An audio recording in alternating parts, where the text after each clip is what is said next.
there, today we will guide you through the process of integrating the Meta Business Pixel with Sfera account. Let's get started.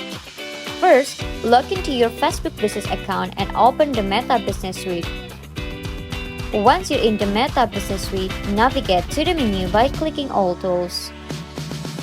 From the list of tools, select Events Manager and click on Connect Data Source to begin the setup process. Choose Website as your data source.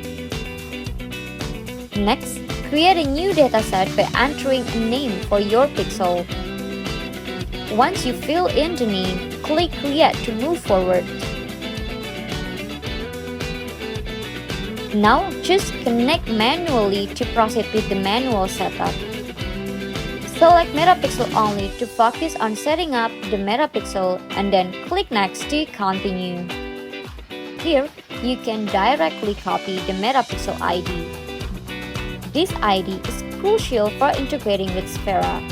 If you need more detailed instruction, click Next to view them or simply click Finish if you are ready to proceed. Now, switch over to your Sfera account. Under Settings, select Organization. In the Organization section, find the Metapixel ID box. Paste the Metapixel ID you copied earlier into this box. Finally, click Save to apply the changes. Your Metapixel is now integrated with Sfera. Thanks for watching and get started to SferaAI to boost your sales.